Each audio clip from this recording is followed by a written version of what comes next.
I bought a seaside villa worth nearly $3 million after 20 years of striving from nothing.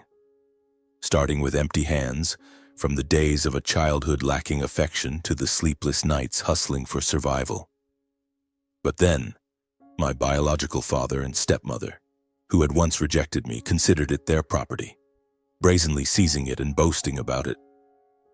And I decided to teach them a lesson they would never forget, a twist that would humiliate them in front of the crowd.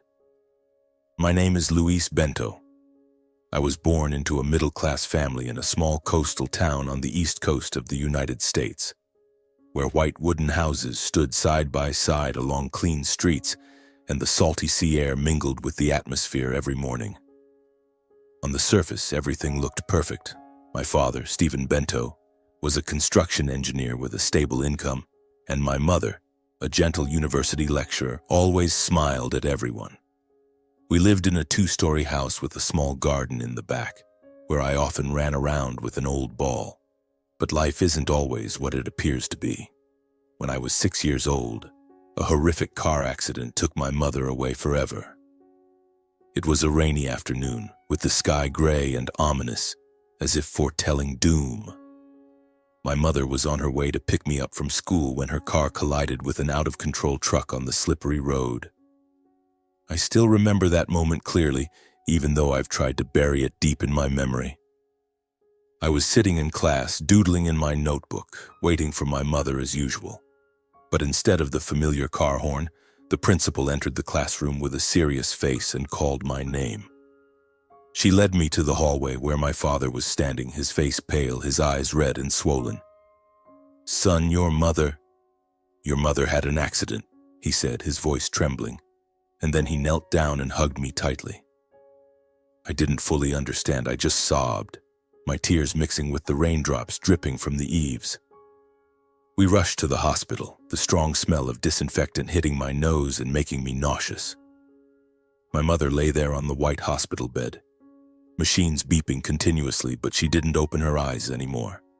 The doctor shook his head, saying something about severe head trauma, and my father collapsed to the floor, his shoulders shaking with choked sobs.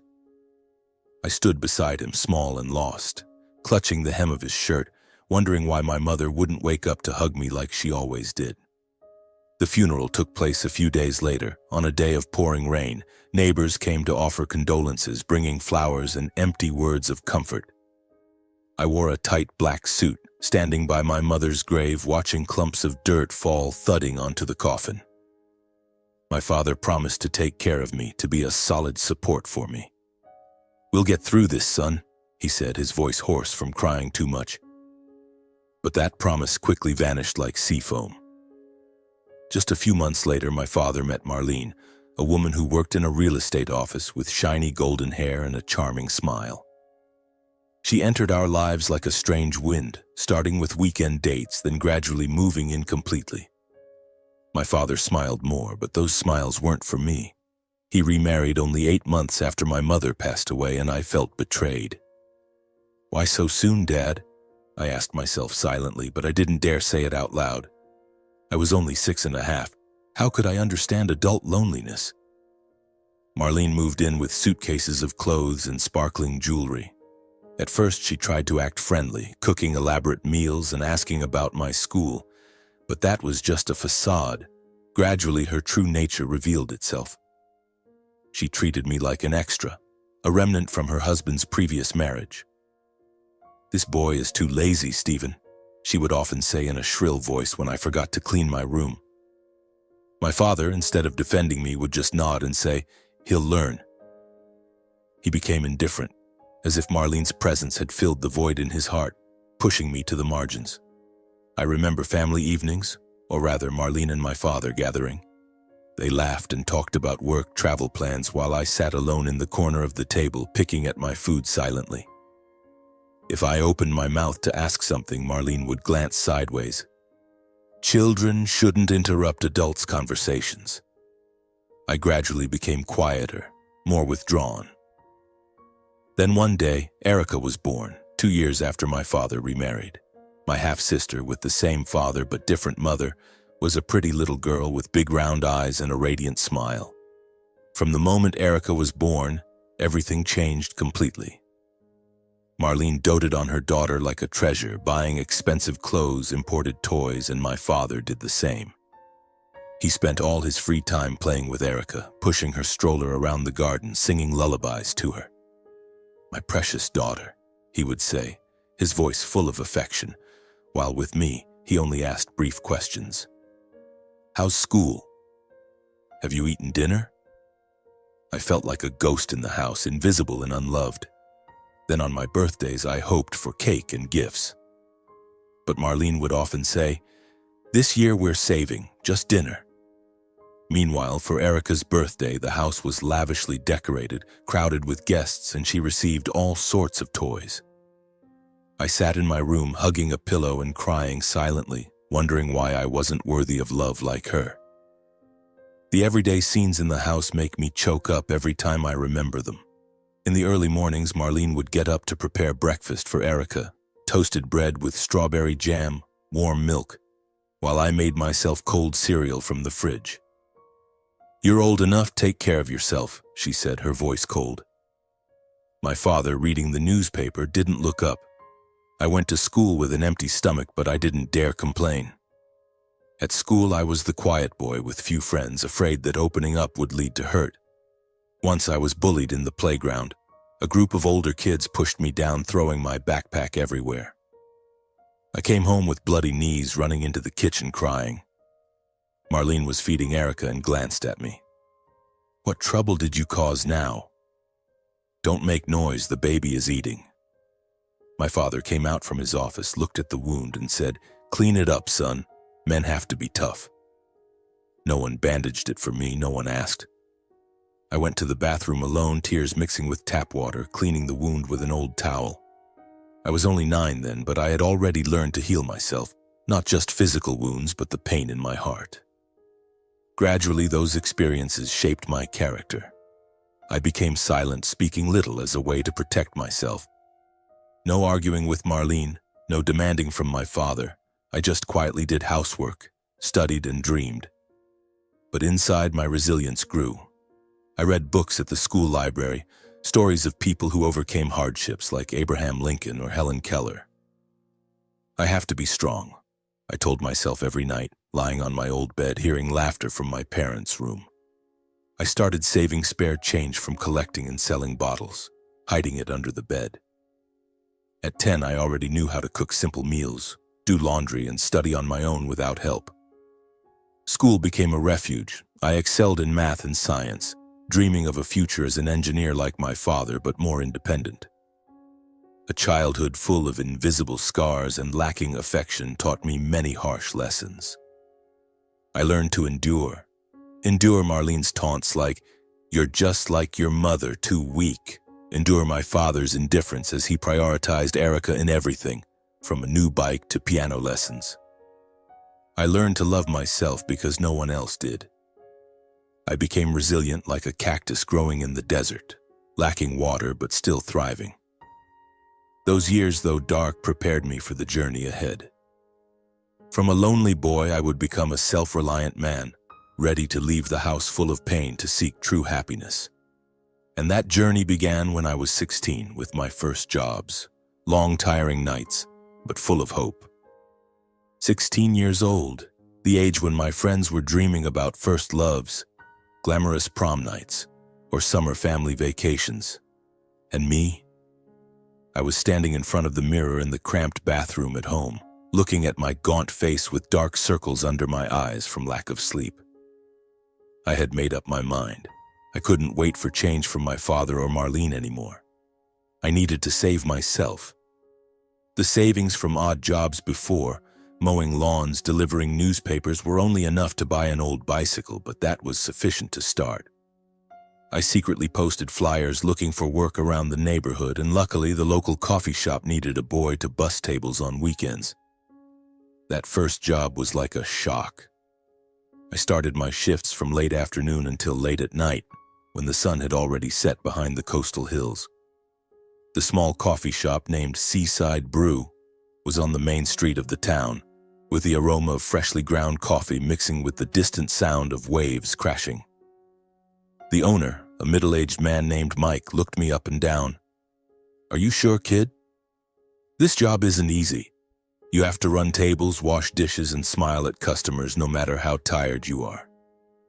I nodded firmly. "I can do it, sir." And just like that, I stepped into the world of work, where no one pampered me, but no one rejected me for personal reasons either. The first days were horrific. I came home with aching feet, clothes reeking of grease. Once I spilled a tray of water on a picky customer, an old lady with snow-white hair sitting and reading the newspaper. She yelled loudly, "Clumsy kid! Call the manager!" My heart pounded, cold sweat broke out, thinking I'd be fired on the spot. Mike came out, apologized to the customer, then pulled me into the kitchen. First time? Everyone does that. Learn from it, and don't let it happen again. No scolding, no taunting like Marlene. Just straightforward advice. I wiped my tears, took a deep breath, and went back to work. Gradually, I got used to the rhythm.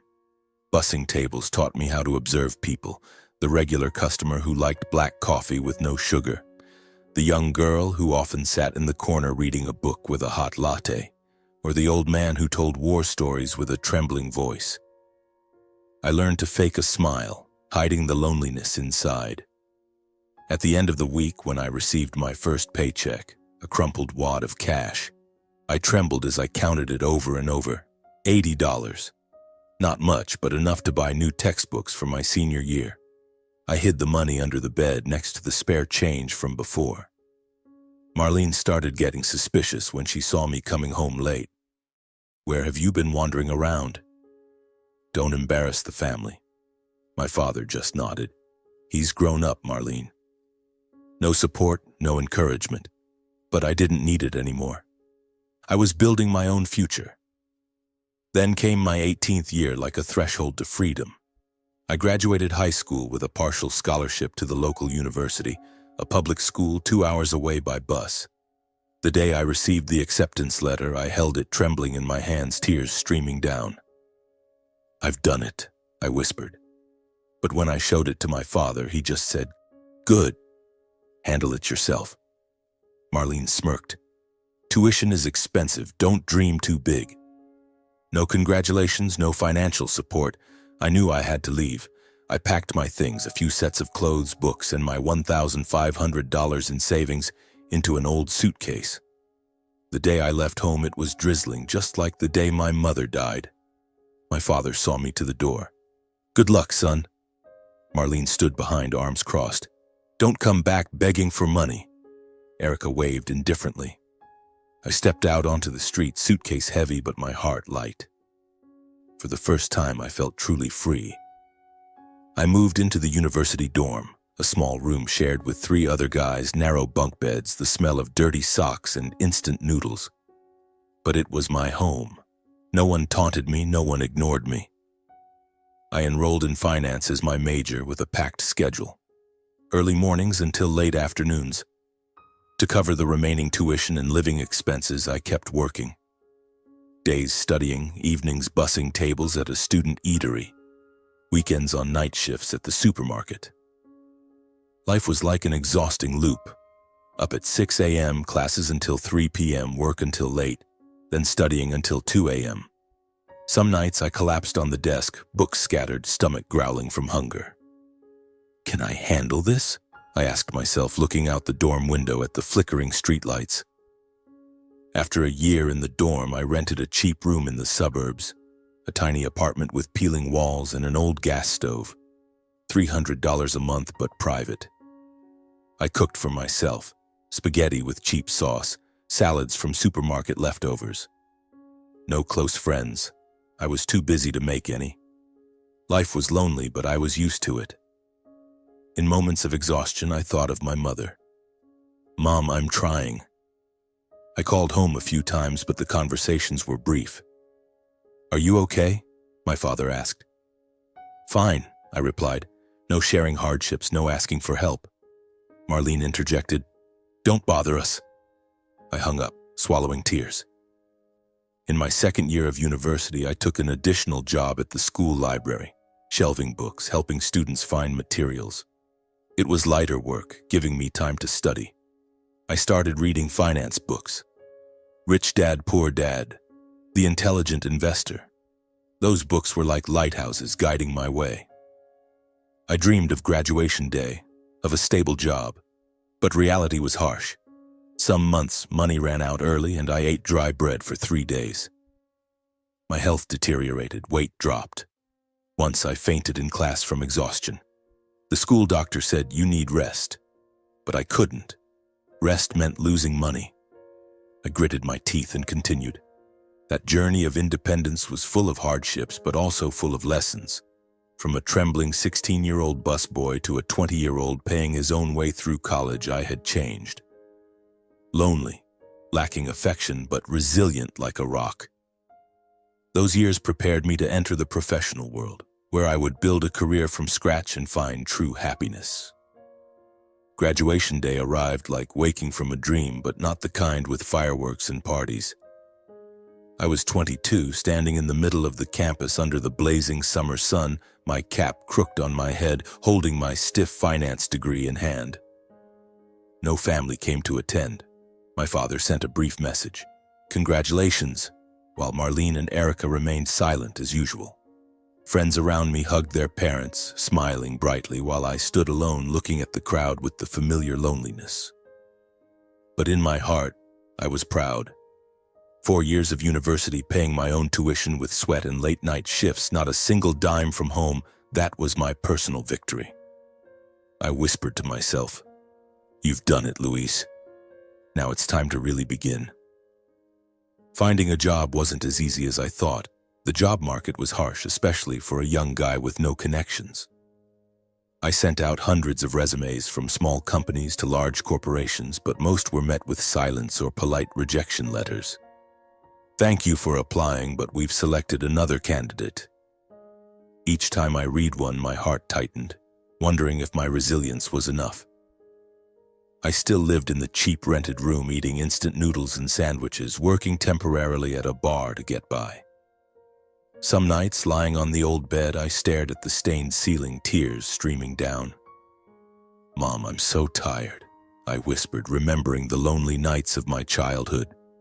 But then I wiped my tears, sat up to review finance knowledge, and read books on investing. I couldn't give up. That wasn't me. Luck came unexpectedly after 3 months of searching. I got an interview from Apex Wealth Management, a leading asset management firm.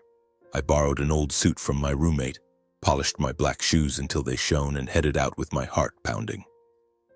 The interview took place in a gleaming glass office with middle-aged men in expensive suits.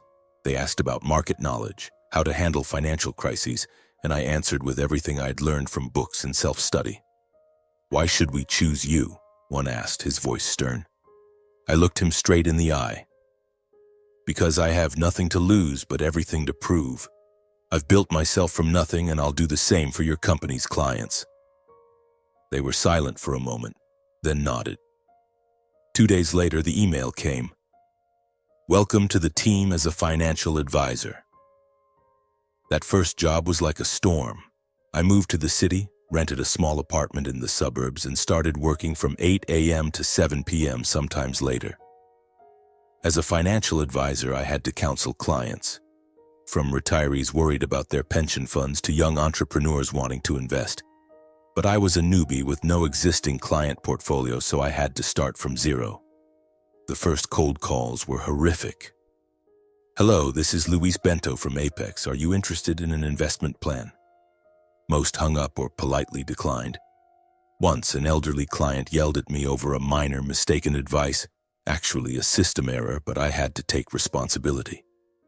I went home to my empty apartment, my mind spinning. Am I cut out for this?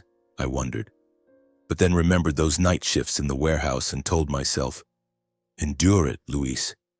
This is just the beginning." Gradually, I learned to overcome. I worked harder than others, waking up at 5 a.m. to read market news, analyze stocks, and call potential clients. The resilience from my childhood kept me from getting discouraged. In the early months, the base salary was low, commissions meager, so I saved every penny, eating home-cooked meals, walking instead of taking taxis. Life was lonely. No friends, no family. I called home a few times, but my father only asked briefly, "How's work?" Marlene interjected, "Don't brag." I hung up, my heart aching, but then focused on work.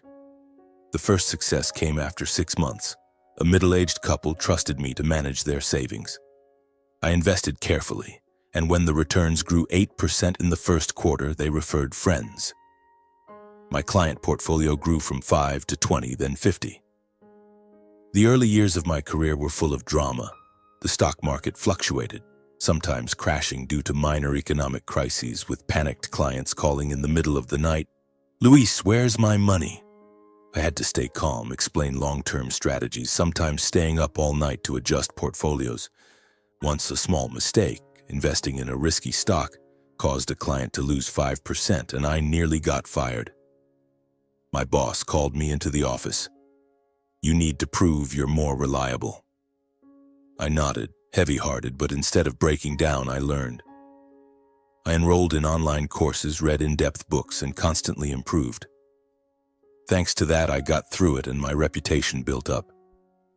By my third year, I was promoted to senior advisor, my salary doubled, and I had my own office. At 28, life was more stable, but still missing one piece: affection. I was still alone, spending weekends reading or jogging along the river. Then, at 30, everything changed. I decided to pursue the CFA, Chartered Financial Analyst certification, a prestigious credential in the industry, requiring hundreds of hours of study and 3 tough exams. I studied like crazy. Early mornings before work, late evenings after hours, weekends locked in the library. Some nights, my eyes burning from staring at screens, I wondered if it was worth it. But then I remembered my childhood, those nights enduring alone, and gritted my teeth to continue. I passed the first exam with high scores, then the second, the third. The day I received the certificate, I held it in my hands, tears streaming down. "You've done it, Luis," I whispered. My reputation soared. New clients flocked in, my boss praised me, and my salary skyrocketed. That same year, I met Amanda Hayes. She was a client, a young female entrepreneur managing a small software company coming for investment advice. Amanda was tall, with long brown hair, intelligent green eyes, and a warm smile that flustered me. In our first meeting, we talked about stocks, but then drifted to life stories. "You seem to understand risks well," she said, her voice warm. I smiled. "From personal experience." Gradually, consultations turned into coffee dates, then real dates. Amanda listened to my past, my loveless childhood, my journey of independence, without judgment. "You're so strong, Luis," she said, holding my hand. She had a tough past, too. Parents divorced, self-reliant from early on. We shared, comforted each other, and love blossomed naturally. Our first kiss in the rain made me feel true happiness, not from money, but from connection. We married when I was 32, a small, intimate wedding with friends and colleagues. My father and Marlene didn't come, just sending a congratulatory card by mail. Amanda understood. "Your real family is the ones with you now." We bought a small house in the suburbs, and the next year our first son was born. Little Alex with eyes like mine and his mother's smile. Being a father changed me. On nights waking to soothe his cries, I held Alex and whispered, "Dad will never abandon you." Amanda and I built our careers together.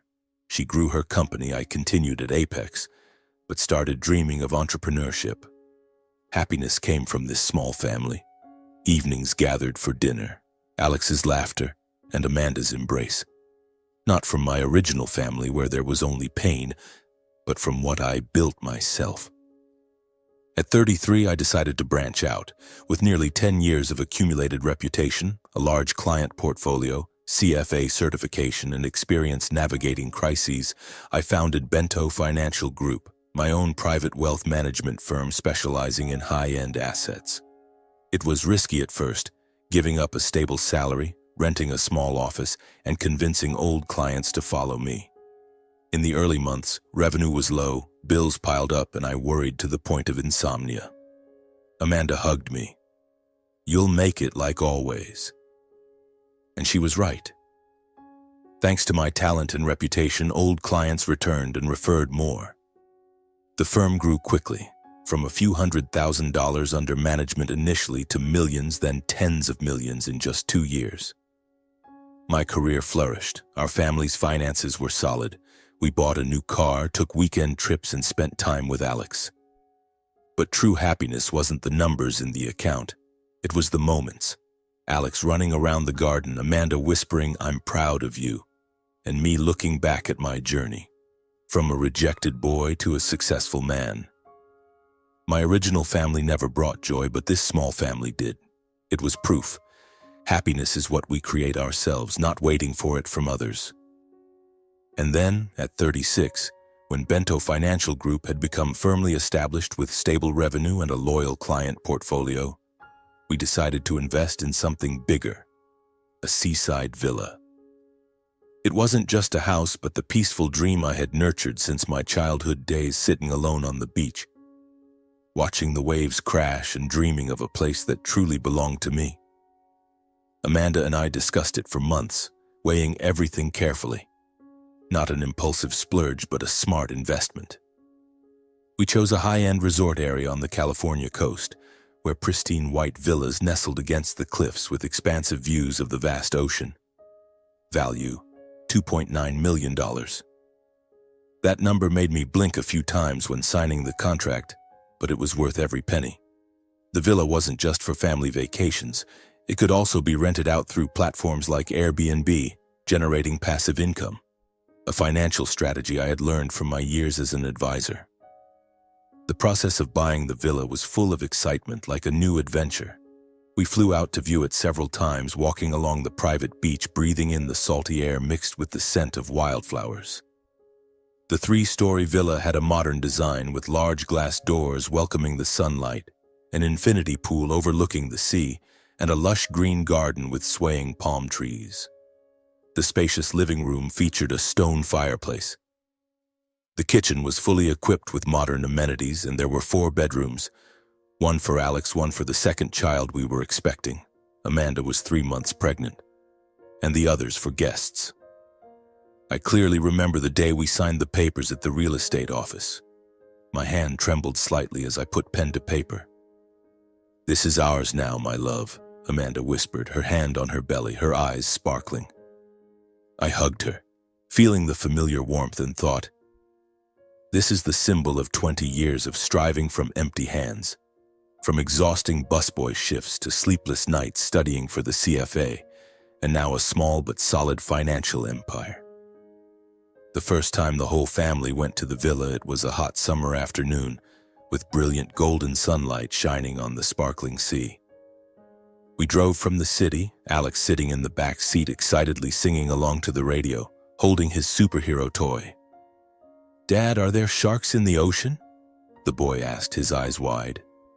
I laughed, glancing at Amanda smiling in the rearview mirror. "Yes, but we'll swim safely." When the car turned into the resort gate, the guard nodded in greeting, and the stone-paved road leading to the villa appeared like a dream. We parked, stepped out, and the sea breeze rushed in, carrying the rhythmic sound of waves crashing. Alex cheered, running out onto the fine white sand, barefoot, stepping into the gentle lapping waves. "Mom, look! I found a seashell," he shouted, running back with a shiny shell in hand. Amanda and I stood on the villa's porch, hand in hand, watching our son play. I hugged her from behind, my chin resting on her shoulder. "You know, this is what I dreamed of as a kid, a place where no one can chase me away." She turned around, kissing me lightly on the lips. "You deserve it, Luis. We've built all of this." We stepped inside, exploring every corner, the kitchen with the fridge stocked full of food we'd brought, the master bedroom with a king-size bed overlooking the sea, and the pool where the crystal-clear water reflected the sky. That evening we barbecued outdoors, the smell of smoke mingling with laughter. Alex ran around the pool, splashing water everywhere, then fell asleep exhausted on my lap. Amanda and I sat by the fire pit, holding glasses of wine, watching the stars twinkling in the deep black sky. "Thank you for being by my side," I whispered. She smiled. "Thank you for giving me a real family." That scene was the complete opposite of my dark childhood. Back then, beach vacations with my father and Marlene were just painful. I sat alone under the umbrella, hearing Erica and her laughter, while my father indifferently read the newspaper. No cheers, no hugs, just isolation. Now here, with Alex laughing and playing on the beach and Amanda by my side, I felt healing. The villa wasn't just bricks and wood. It was proof of the power of resilience. We stayed for a week, savoring every moment. Early morning jogs along the shore, midday swims, afternoons reading under the trees. When rented out, the villa provided steady income, a few $1,000s a month from tourists, but its true value was the memories we created. I never expected that peaceful dream to be disturbed by ghosts from the past. News of the villa reached my father and Marlene's ears by chance, perhaps through Erica, when I called home for her birthday and accidentally mentioned a bit about the new seaside house during our awkward conversation. About 3 days after Erica's birthday, my phone rang, and Marlene's shrill and familiar voice came from the other end, making me shudder. "Luis, I heard from Erica that you bought a seaside villa." "Fancy, huh?" she said right away, without greeting or asking about my health. I was silent for a second, trying to swallow my resentment, then replied, "Yes, ma'am. It's an investment by my wife and me." She sneered, her laughter echoing through the phone like a knife cut. "What investment? You're rich now. Me and your dad want to come stay for a few days just this weekend. Erica will come too. Consider it a family reunion." My heart tightened. Reunion? Since when did they consider me family? But then my father's voice chimed in from afar. "Son, let your parents stay for a few days. After all, we're blood." I gritted my teeth, thinking of my biological mother, thinking of the lonely years, but finally reluctantly agreed. "Okay, but I'll arrange it through the resort manager. They'll prepare the rooms." I said that to keep distance, not wanting them to think it was a private home I could open any time. The first time they came, I wasn't there, intentionally scheduling work to avoid it. I just sent the electronic key via app and instructed the resort staff to monitor. They stayed 3 days from Friday to Sunday. When they left, Marlene called to thank superficially, but mixed with complaints. "The rooms are nice, but the fridge is empty, no ready food. Next time, prepare properly, okay?" I swallowed, replying, "I'll note that." My father was silent, just clearing his throat in the background. Erica sent a message. "Thanks, bro. The beach is beautiful." At least she was polite. I sighed in relief, thinking it was just a one-time thing. But I was wrong. Just 2 weeks later, the phone rang again. This time it was my father calling directly, his voice a bit awkward. "Son, at the end of this month, your mom and I want to come back to the villa. Marlene is stressed from work, needs rest, just 4 days." I blinked, looking at Amanda sitting beside me, shaking her head in dismay. "Dad, the villa has renters coming this weekend," I replied, trying to refuse politely. But Marlene snatched the phone. "Then cancel it. You're so rich, what's a little money? Rent it out another time. Prioritize family." I felt blood rushing to my face, but held back again. "All right, I'll arrange it." Gradually, the requests became more frequent, like a bad habit spreading. They came without notice. Once I got a security system notification at midnight, seeing my father's car parked at the gate. "Mom and Dad came suddenly. Erica wants to swim in the sea." A hasty message from my father. I had to cancel the rental urgently, losing a few $100s in compensation to tourists. They started demanding the best room, the master with sea view, and complaining if the food in the fridge didn't suit their taste. "Why no fresh seafood?" "Marlene likes lobster," my father called to whine once. I sent food via delivery service, spending another few $100s, but my heart grew heavier. Amanda worried, "Honey, they're abusing it now. This is our home, not a free hotel." I hugged her, whispering, "I know, but I don't want to make a big deal. After all, he's my biological father." But each time they left, the villa felt violated. Dirty sheets, messy items, and an uncomfortable feeling lingering like stains from childhood resurfacing. I felt uncomfortable but still endured, thinking if I endured a bit more, they'd get bored. But then, everything escalated with the fateful call from Marlene. A call that shocked me deeply, and rage surged like furious waves.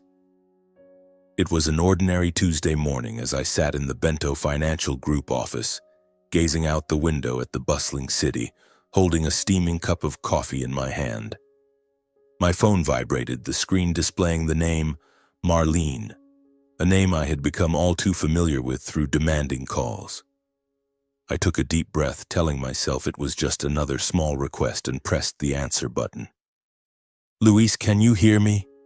She started right away, her shrill voice cutting through my peaceful atmosphere like a knife. "Yes, I can hear you," I replied, trying to keep my voice calm. But her next words made my blood rush to my head like a bomb exploding. "Erica is about to introduce her future fiancé to the family. The boy's name is Ryan, from a wealthy family working in tech. His future in-laws are coming too. His parents are flying in from New York and want to see what the house is like. Plus my relatives are joining in, aunts, uncles, cousins, probably close to 20 people in total. It'll be 3 weeks during the upcoming summer break, starting next week. Get the villa ready, clean it up thoroughly, make sure all the rooms are set. The fridge has to be stocked with fresh food, seafood, grilling meat, wine. I like that French red wine. Breakfast has to be ready every morning. Hire a chef if needed. Don't let anything be lacking or the in-laws will think our family is stingy." She poured out a torrent like ordering a servant without a single word asking for my opinion, not even a "do you agree?"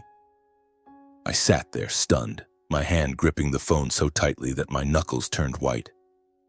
3 weeks? Nearly 20 people? Did they think the villa was a free hotel? I tried to interject, my voice trembling with anger. 3 weeks is too long. The villa isn't always available and my family has plans for a summer vacation there. Alex is excited, but she cut me off, her voice rising sharply. "What plans? You can just rent some other villa for a temporary getaway. This is a big deal for Erica, her lifelong happiness. Your dad already agreed." "Don't be selfish, Luis. I'm hanging up now. You handle the preparations."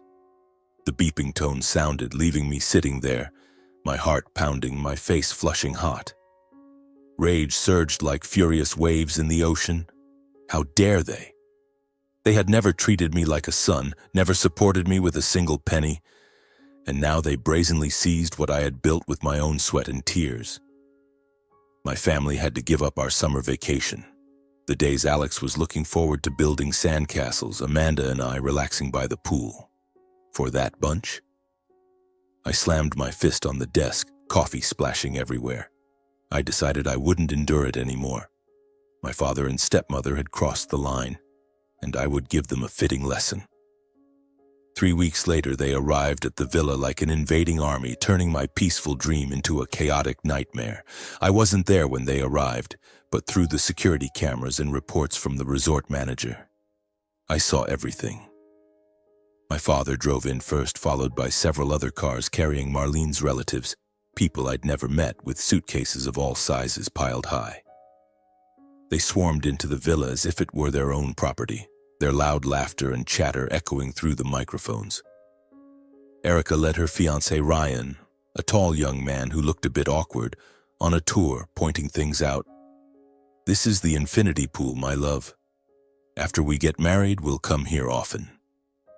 Marlene, meanwhile, guided Erica's future in-laws, a stern-faced elderly couple, around everywhere, boasting nonstop.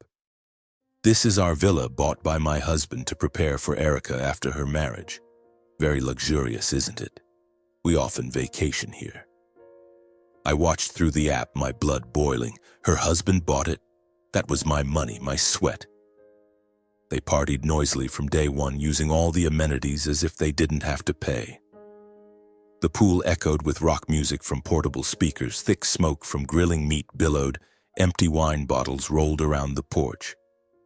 Marlene's relatives, Middle-aged women with shrill laughter, men smoking cigars, took over all the bedrooms, even crowding onto the sofas to sleep.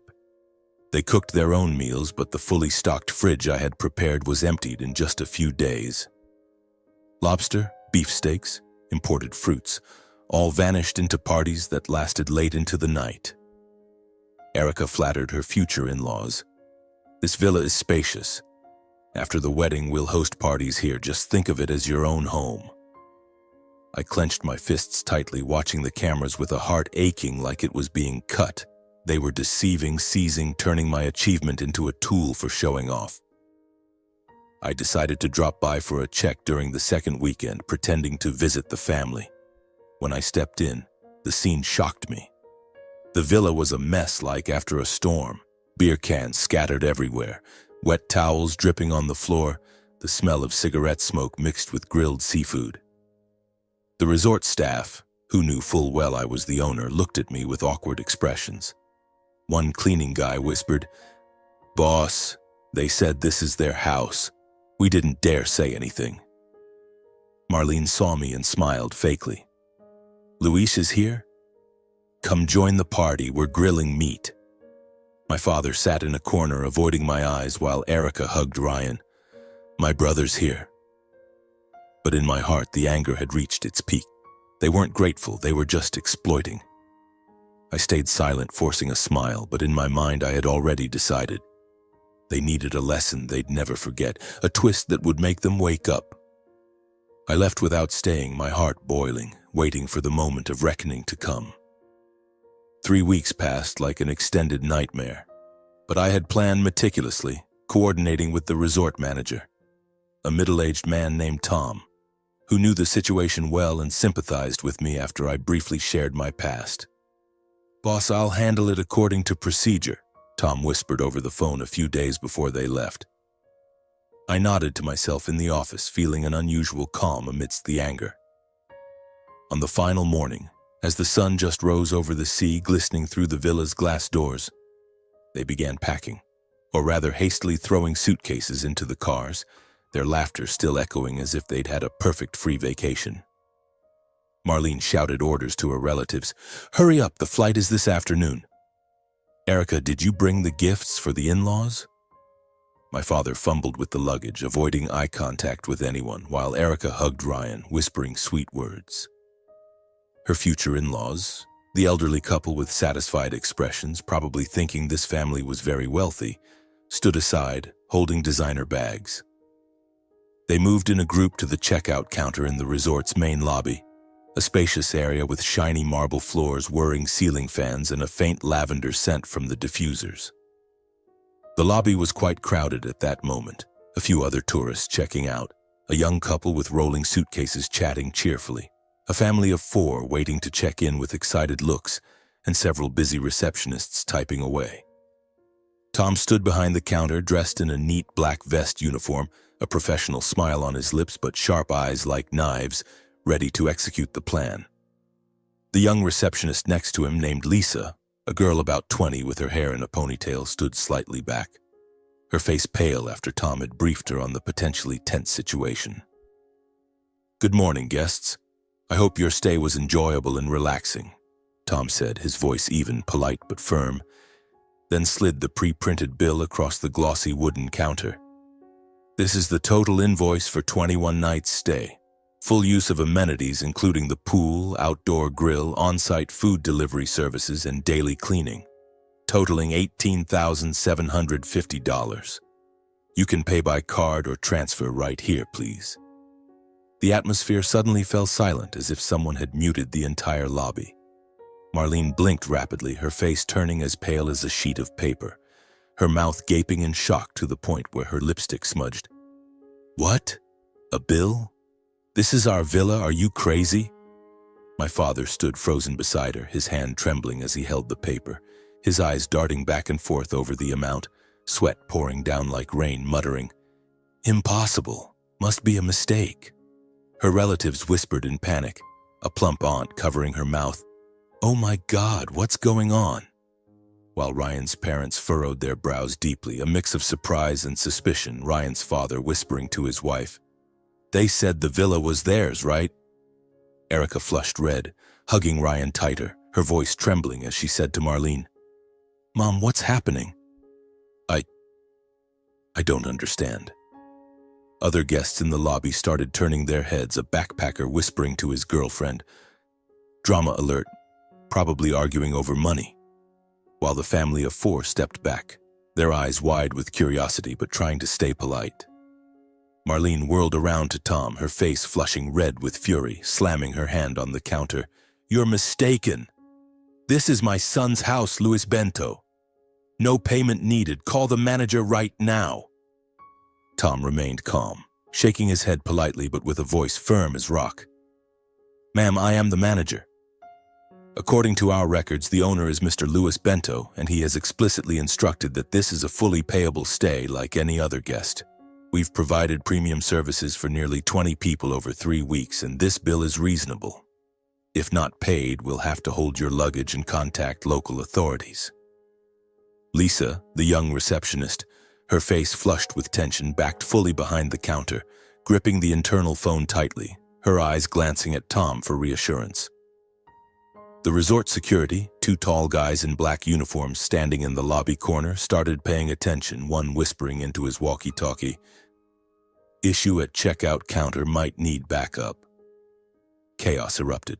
Marlene screamed, her shrill voice echoing throughout the area. "Call Luis now. That bastard dares to trick us." My father awkwardly pulled out his phone, his hands shaking as he dialed my number while her relatives gathered to console them. But the eyes of the in-laws from New York had changed, from satisfaction to suspicion, cold. My phone buzzed. I looked at the screen and smiled. My father's number. I had been waiting for this moment. Sitting with Amanda and Alex in a hidden corner of the lobby, we witnessed the entire chaotic scene and the mix of helplessness and shame on my stepmother's face. "Are you ready?" Amanda whispered, squeezing my hand tightly. I nodded. "Ready. This is the end." We stepped out, approaching the checkout counter.